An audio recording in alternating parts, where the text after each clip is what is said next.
Hello my dearest friends. तो कैसे हैं आप लोग? मुझे उम्मीद है कि आप एकदम फिट होंगे, एकदम फाइन होंगे और आपकी जो प्रिपरेशन है वो भी एकदम बेहतरीन चल रही होगी। तो मैं आपका प्यारा साथी हर्ष एक और धमाकेदार वीडियो में, एक और वन वर्ड के 7th सेशन में आपके साथ हूँ। ठीक है, तो हम यहाँ पर पढ़ रहे हैं क्या? 200 most repeated one word substitution. कौन से भैया? Most repeated one word substitution, जो कि हर एग्जाम के लिए इंपॉर्टेंट हो सकते हैं। तो चलिए बिना किसी देरी के अपने इस पार्ट 7 को करते हैं स्टार्ट और जानते हैं, समझते हैं, पढ़ते हैं चीजों को।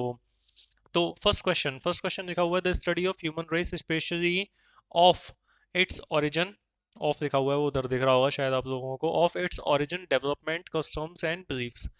यानी कि स्टडी है ना, और स्टडी भी किसकी? ह्यूमन रेस की, है ना। यानी कि इंसानी सभ्यता की, उसके इतिहास की, उत्पत्ति की, उसके विकास की, उनके जो कस्टम्स होते हैं उनकी, और उनके जो बिलीफ्स होते हैं उन सब की स्टडी को क्या कहा जाता है? तो उन सब की स्टडी को कहते हैं हम एंथ्रोपोलॉजी। क्या बोलते हैं उसको हम? एंथ्रोपोलॉजी। ये जो एंथ्रोप वर्ड होता है, ये जो एंथ्रोप वर्ड होता है, इसका मतलब होता है मैनकाइंड। क्या मतलब है इसका? इसका मतलब होता है मैनकाइंड। मैनकाइंड मतलब मानवता, है ना भैया। और लॉजी, ये जो लॉजी होता है, इसका मतलब होता है स्टडी। कभी गंदा सा हो गया ये, कोई नहीं। ये जो लॉजी है, इसका मतलब होता है स्टडी, है ना। तो स्टडी किसकी है? ह्यूमन काइंड की। तो ये वर्ड बन गया एंथ्रोपोलॉजी। तो इसी ये 91 एंथ्रोपोलॉजी, यानी कि इंसान के, ह्यूमन काइंड के ओरिजिन की, डेवलपमेंट की, कस्टम्स की, बिलीफ्स की जो कहानी है। 92, कोई अगर प्यारा हमारे साथ अगर इसी बार जुड़ा है तो ये जिन जिन पे ये एस्टेरिस्क लगा हुआ है, इसका मतलब ये है कि ये वन वर्ड में तो पूछे ही गए हैं, इसके साथ साथ ये जो क्वेश्चंस हैं ये स्पेलिंग एरर में भी पूछे गए हैं। डबल फायदा। ठीक है। Next 92, a glass tank where fish and water plants are kept. यानी कि एक कोई ग्लास टैंक होता है जिसमें फिश और प्लांट्स रखे जाते हैं, वाटर वाटर प्लांट्स रखे जाते हैं। तो उसको कहा जाता है एक्वेरियम। क्या कहते हैं उसको? हम कहते हैं एक्वेरियम। ये देखा भी होगा आप लोगों ने। 93 है ना भैया, a person who is chosen to settle a disagreement, a person appointed by two parties to resolve a dispute, जिसको बोलते हैं सेटलमेंट कराने वाला, बिचौलिया। जैसे कि दो पार्टीज में लड़ाई हो गई, अब उनमें जो सेटलमेंट कराने वाला है उस इंसान को क्या कहा जाता है? तो उस इंसान को कहा जाता है आर्बिट्रेटर। आर्बिट्रेटर कहा जाता है उस इंसान को। सिंपल, ये भी बहुत इजी है। Next, the study of human history. Wow, the study of human history and pre history through the excavation of sites. यानी कि ऐतिहासिक, यानी कि स्टडी है भैया किसकी? ह्यूमन हिस्ट्री की है। एंड प्री हिस्ट्री, ऐतिहासिक काल की। और क्या करके भैया? Through the excavation. एक्सकवेशन मतलब जमीन के अंदर जितनी भी चीजें दबी हुई हैं उनको खोज खोज के निकालना, उनकी कार्बन डेटिंग करना, ये पता लगाना कि कौन सी चीज कितनी पुरानी है। कितनी पुरानी है, पुरानी वाले से भी पुरानी है। ठीक है, कितनी पुरानी है आखिर। तो इन सब चीजों का पता जो लगाते हैं उसको, उस पढ़ाई को क्या कहा जाता है? तो उसको कहा जाता है आर्कियोलॉजी। क्या कहते हैं उसको? आर्कियोलॉजी। अब ये जो आर्कियोलॉजी की स्पेलिंग है, इसको याद रखना थोड़ा सा आपके लिए परेशानी वाला काम हो सकता है, तो इसमें याद रख देना आप आर्का। क्या ना भैया? 95, a government by nobles, government by person of highest social order. यानी कि समाज में जो ऊंचे लोग हैं, ऊंचे इज्जतदार लोग हैं, ठीक है, उनके द्वारा अगर शासन किया जा रहा है तो उसको कहा जाता है एरिस्टोक्रेसी। एरिस्टोक्रेसी कहा जाता है उसको। हार्ड बट इजीली ब्रोकन, ऐसी कोई चीज जो है तो हार्ड, लेकिन अगर उसको तोड़ा जाए तो वो आसानी से टूट सकती है। कोई चीज जो है तो हार्ड लेकिन उसको आसानी से तोड़ा जा सकता है, उसको क्या बोलते हैं? उसको हम बोलते हैं ब्रिटल। क्या बोलते हैं उसको हम? ब्रिटल बोलते हैं। ब्रिटल मतलब ऐसी कोई भी चीज जो है तो हार्ड, जैसे कि ग्लास होता तो वो हार्ड है, लेकिन अगर पंच किया जाए तो वो आसानी से टूट सकता है, तो उसको हम बोलते हैं brittle. So simple. Next, N assembly of worshippers, a group of, यानी कि वर्शिपर्स यानी कि पूजा करने के लिए जो लोग इकट्ठे हुए हैं, उन उनके समूह को क्या कहा जाएगा? A group of people who have come together in a religious building, यानी कि एक रिलीजियस धार्मिक जगह पे आए हैं, क्या करने के लिए? पूजा करने के लिए। ठीक है, तो उनको कहा जाता है कॉन्ग्रेगेशन। क्या बोलते हैं उसको हम बोलते हैं congregation.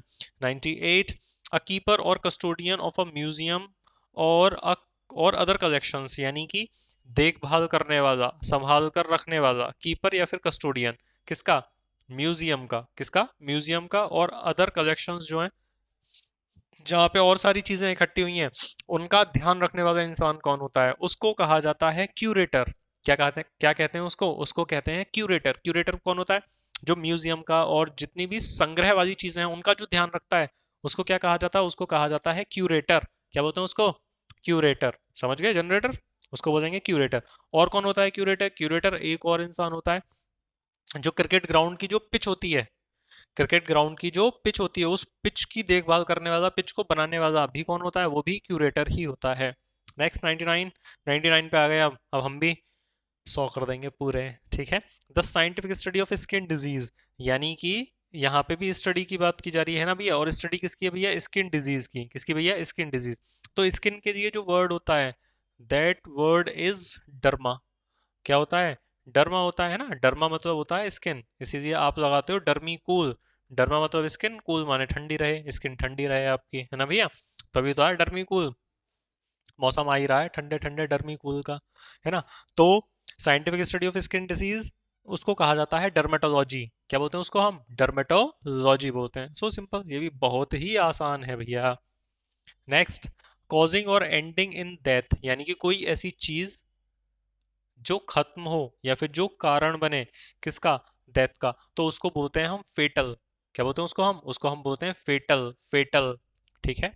Next, one who Yeats too much, ऐसा कोई इंसान जो बहुत ज्यादा खाता है, ऐसा कोई इंसान जो बहुत ज्यादा खाता है। तुमने कितनी रोटी खाई है, 8, और कितनी खा लोगे अभी, 8 और खा लोगे, तो तुम भी वही हो गए, कौन, ग्लटन। ग्लटन, ग्लटन वो इंसान होता है जो बहुत खाता है, हद से ज्यादा खाता है, ठीक है, वो ग्लटन बोलते हैं।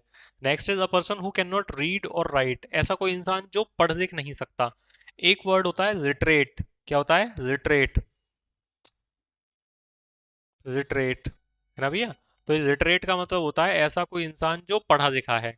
अब इसी के आगे आई और एल लगा दो, तो बन गया ना इलिटरेट। इलिटरेट वो इंसान जो अनपढ़ होता है, सिंपल, वो ये हो जाएगा भैया।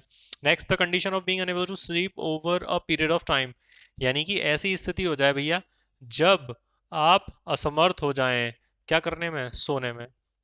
प्यार में अक्सर ऐसा इंसान हो जाता है, फिर उसे नींद नहीं आती, जैसे तुम्हारी भी नींद उड़ गई है ना। तो इस बीमारी को क्या कहेंगे, इस स्थिति को क्या कहेंगे, तो नींद से रिलेटेड जो वर्ड होता है वो वर्ड इज सोमा।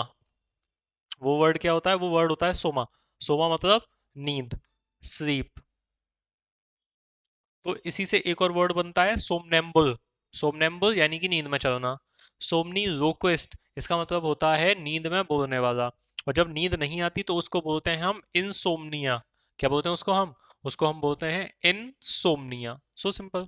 इन का मतलब हो गया नेगेटिव, सोमा का मतलब हो गया नींद, तो नींद नहीं आ रही ऐसी कंडीशन।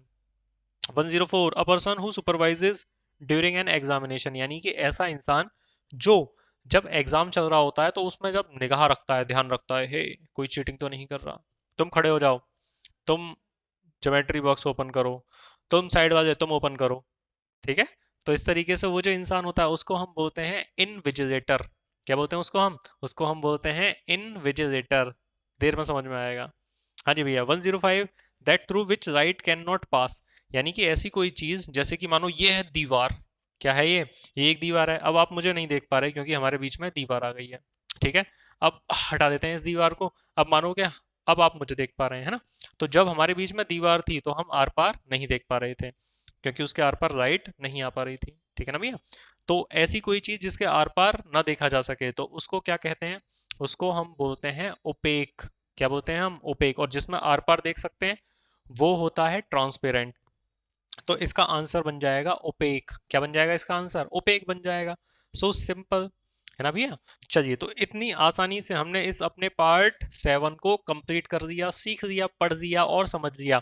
आप मेरे साथ इसी तरीके से चलते रहिए, हमारे कोऑर्डिनेशन अगर इसी तरीके से बने रहेंगे, इतनी मेहनत से अगर हम तैयारी करते रहेंगे तो हमारी वोकैब, ग्रामर सब बहुत जल्दी ही, ग्रामर के भी आपके कई सारे कंसेप्ट आने वाले हैं आप लोगों के लिए। बस आप इसी तरीके से इंग्लिश सीखते रहिए और दी इंग्लिश अल्फा से जुड़े रहिए। Thank you so much.